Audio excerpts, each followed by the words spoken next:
Tu sais que tu manges alors que tu n'as pas faim. Tu sais que tu continues de manger alors que tu sais pertinemment que tu n'as plus faim. Le vrai problème de ta perte de poids, ce n'est pas que tu manges trop, ce n'est pas que tu es trop gourmande ou que tu manques de volonté. Non, le souci, c'est qu'il faut que tu travailles sur ta gestion des émotions.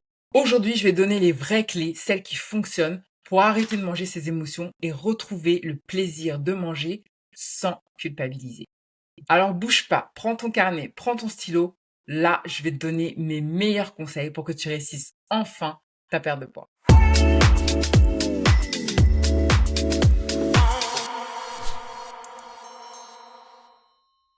Si tu ne me connais pas, moi, c'est Patricia Klopka. Je suis diététicienne nutritionniste spécialiste de la perte de poids.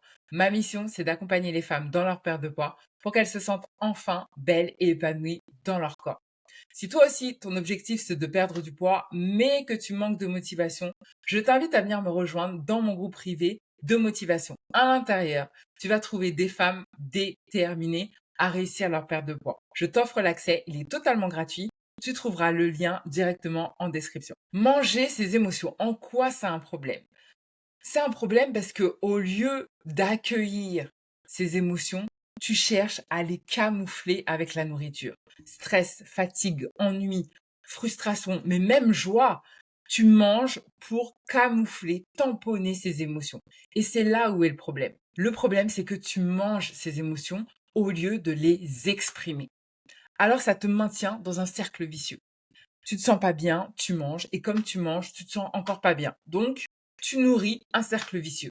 Et ce cercle vicieux te fait littéralement tourner en rond, c'est le cas de le dire, et surtout, ça bloque ta perte de poids. La clé ultime pour vraiment gérer ces envies émotionnelles, pour arrêter de manger ces émotions, ça va être vraiment d'identifier et d'accueillir ces émotions, même si elles sont inconfortables. Il faut que tu apprennes à te retrouver, toi et te demander qu'est-ce que tu ressens vraiment. Est-ce que c'est de la colère? Est-ce que c'est de la tristesse? Est-ce que c'est de la frustration? Arrête-toi et concentre-toi sur tes émotions. Ne les fuis pas, ne les cache pas, ne les camoufle pas. Tu es un être humain, tu es un être d'émotion. Donc, elles te traversent toute la journée. Parfois, c'est inconfortable. Parfois, c'est douloureux. Mais une émotion, c'est ça. C'est une fraction de seconde.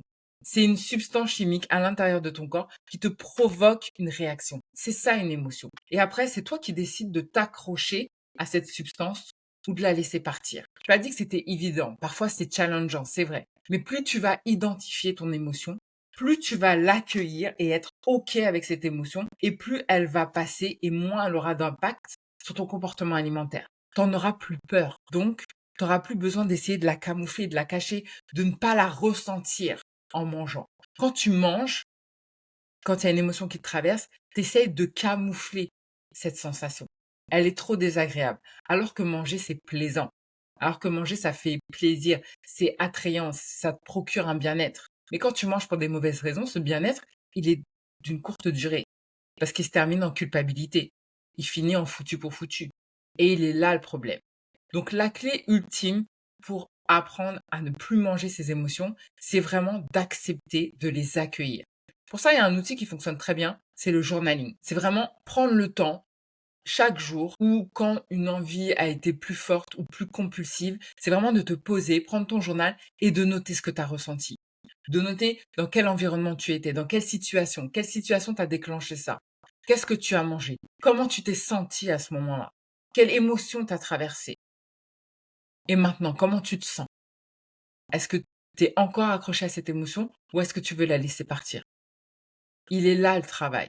Donc vraiment, je t'invite à prendre un journal, à prendre un carnet et de noter tes émotions, les observer, les comprendre, les accueillir parce qu'elles font partie de toi. Un autre outil qui est sous-estimé et qui permet vraiment d'apprendre à gérer ses émotions et d'être en accord avec ce qui se passe à l'intérieur de toi, avec ce que tu ressens, c'est vraiment la respiration type cohérence cardiaque. Donc là, c'est un petit exercice que tu peux faire de 5 minutes d'inspiration et d'expiration sur un temps bien donné. Ça va te permettre de faire redescendre la pression et d'être un peu plus consciente de ce qui se passe à l'intérieur de toi, de te sentir en sécurité, de te sentir en bien-être. Ça sert vraiment à ça, la respiration. Donc, je t'invite à vraiment intégrer une petite routine de respiration quotidienne pour t'aider à encore mieux accueillir ces émotions, toutes les émotions. Et si tu veux aller encore plus loin, je t'invite à aller regarder ma playlist spéciale challenge où j'avais fait arrêter de manger ses émotions en 7 jours. Je te mettrai dans un petit i la petite référence pour aller dans la playlist. À l'intérieur, tu as 7 jours, tu as des vidéos où je te donne une petite action à faire chaque jour pour travailler justement sur la gestion de tes émotions et arrêter de tamponner tes émotions avec la nourriture. Donc, n'hésite pas à aller regarder cette playlist. Et tu vas pouvoir corriger toutes ces petites actions que tu fais au quotidien et qui aujourd'hui t'empêchent de perdre du poids. Mais une fois que tu as mis le nez dessus, une fois que tu les as identifiées, tu vas pouvoir travailler dessus en profondeur et débloquer ta perte de poids. Alors, j'espère que cette vidéo t'a plu. Si c'est le cas, bien sûr, je compte sur toi pour la liker, t'abonner à la chaîne si c'est toujours pas fait, et puis partager aussi à d'autres femmes qui ont envie de perdre du poids et qui sont un peu perdues, qui savent pas trop par où commencer. Je te laisse là et je te retrouve très vite pour une prochaine vidéo. Bisous, bye bye.